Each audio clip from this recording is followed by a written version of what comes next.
আসসালামু আলাইকুম, কেমন আছেন সবাই? আশা করছি আল্লাহর রহমতে সবাই অনেক ভালো আছেন। সবাইকে জানাই ডোমেস্টিক্যালি ব্লগ ঘরোয়াতে স্বাগত। আর আমি আজকে নতুন একটা ভিডিও নিয়ে চলে আসলাম আপনাদের মাঝে। আর আমার আজকের এই ব্লগটা যদি আপনাদের ভালো লাগে তাহলে প্লিজ আমার চ্যানেলটিতে সাবস্ক্রাইব করবেন, লাইক শেয়ার কমেন্ট আর পাশে থাকা ছোট্ট বেল বাটনটি অন করে দেবেন। আর অনেক ভাইয়া আপুরা আছে সবাই ভিডিও দেখে আসলে লাইক দিতে চায় না। লাইক দিলে হয় কি আমাদের ভিডিওগুলা অন্যদের মাঝে যায়, এজন্য লাইকটা অবশ্যই দিতে হবে। আপনারাও দিবেন আর আমিও দিব। আর আমি যার ভিডিও দেখি আমি লাইকটা দিয়ে আসি। আর আজকে আমি নাস্তা বানানোটা দেখাবো না, নাস্তাটা আমার বানানো হয়ে গেছে, ওইটাই আমি দেখাচ্ছি।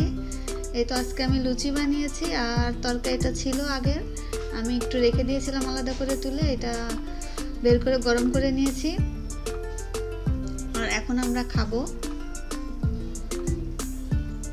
এই তো সকালবেলা আগে আমি রেডি করে নিলাম নাস্তাটা। আর আটাটা আমি রাত্রেই করে রাখি, আসলে মানে পরোটা লুচি এগুলো খেলে আটাটা আমি রাত্রেই মেখে রাখি, সকালবেলা বানালে আর কি তাহলে পরোটা কিংবা লুচি এগুলো ভাজলে অনেক সফট হয়, খেতেও ভালো লাগে। আর এখন আমরা খেয়ে নিব, খাওয়াটা আমি ভিডিও করব না। আর এই তো নাস্তা করার পরে আমি বিছনাটা এখন গুছিয়ে নিব। আমি নাস্তা করার পরে আর কি বিছনাটা গুছাতে আসলাম।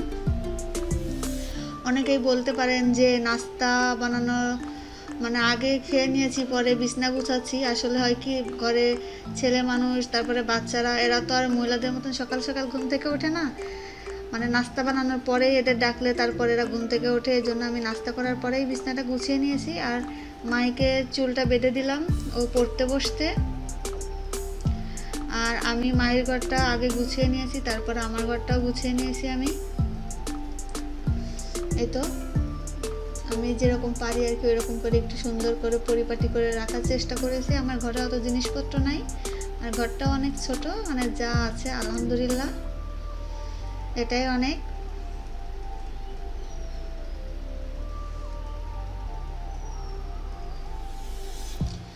আর এখন আমি চলে যাব রান্নাঘরে। আর আজকে রান্নাতে আমি বেশি কিছু করব না, আজকে আমি পেঁপে রান্না করব ডিম দিয়ে, আর লাল শাক ভাজি করবো, এটাই আপনাদের মাঝে একটু শেয়ার করব।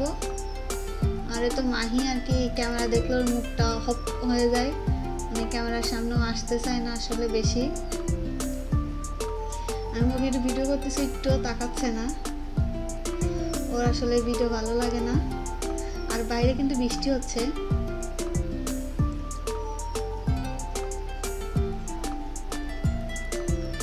এই তো আমি রান্নাঘরে চলে আসলাম। আর এখন আমি যেহেতু পেঁপে দিয়ে আর কি ডিমটা রান্না করব, ডিমটা আমি ভেজে রান্না করব, এই জন্য এখন আমি 2টা ডিম ভেজে নিব।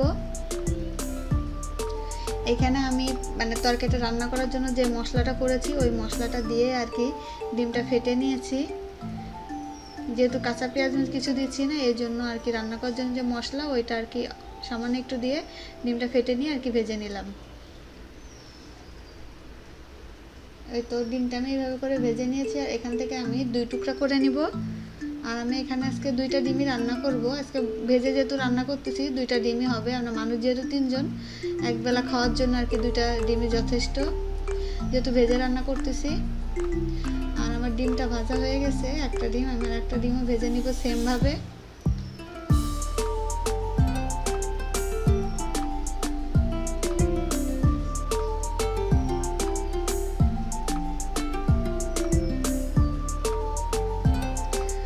এই তো আমি রান্নার জন্য আর কি কড়াই বসিয়ে তেল দিয়ে এখন আমি মশলাটা দিয়ে দিচ্ছি। ডিম রান্না করি যেভাবে আর কি ওই সব মশলা আর কি দিচ্ছি, ভুনা করলে যেভাবে আমরা রান্না করি। আর এখন আমি মশলাটা ভালোভাবে কষিয়ে নিব।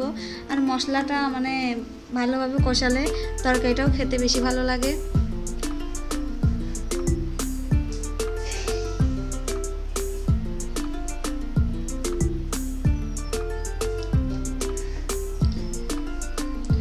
মাঝে মধ্যে আর কি এভাবে ডিম রান্না করে খাই, আমার কাছে ভালো লাগে। আর আমাদের অঞ্চলেও আসলে এভাবে করে খায়, ওইখান থেকেই শেখা।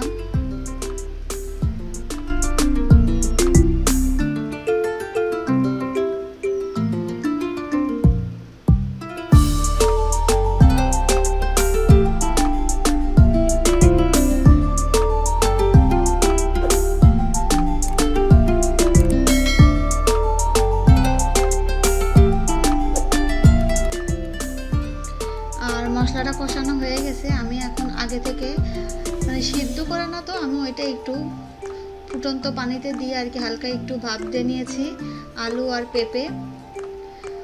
পেঁপেটা আমি এখন ভালোভাবে একটু কষিয়ে নিব। আর তরকারিটা কষালেই কিন্তু টেস্টটা বেশি হয়।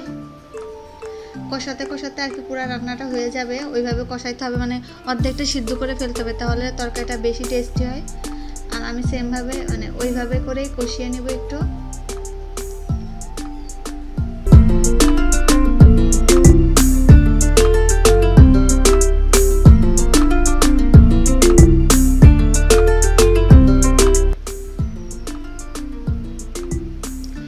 আর আমার রান্নাটা প্রায় হয়ে আসছে। আর এখন আমি আগে থেকে ভেজে রাখা ডিম দিয়ে দিচ্ছি।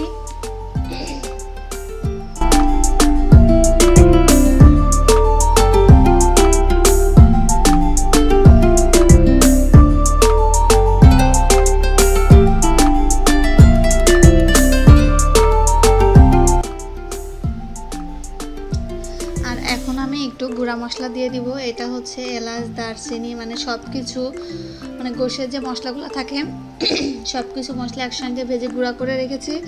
আর ডিমের মধ্যে দিলে আমার কাছে ভালো লাগে, এর জন্য আমি দিচ্ছি।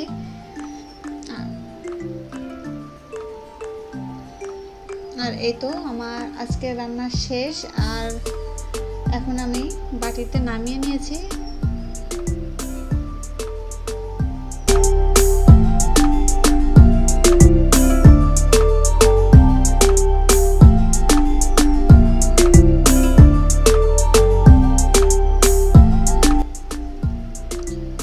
আজকে আমি এই দুইটা তরকারি করেছি। আমি খুব বেশি তরকারি আর কি রান্না করি না, এই একটা দুইটাই থাকে, যেহেতু মধ্যবিত্ত আর কি মানুষ।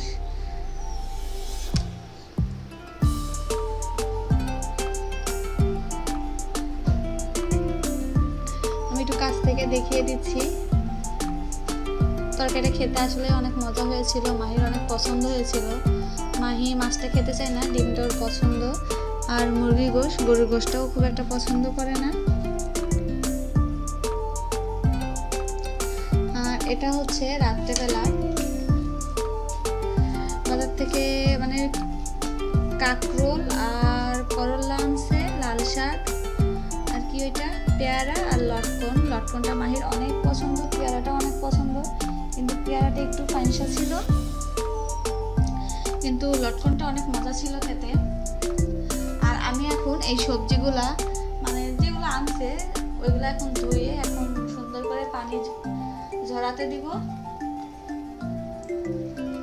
পলিথিনে গিট্টিটা খুলতে পারতেছি না, অনেকটা সময় লাগলো আর কি খুলতে।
এই তো আমি পেয়ারা এবং লটকন আর কাঁকরোল আর কলা ধুয়ে নিয়েছি, আর শাকগুলা বেছে আমি পলিথিনে নিয়ে নিয়েছি, আর এগুলো আমি এখন ফ্রিজে রেখে দিব। আর আজকের মতো আমি এখানে বিদায় নিচ্ছি। আল্লাহ হাফেজ, আসসালামু আলাইকুম।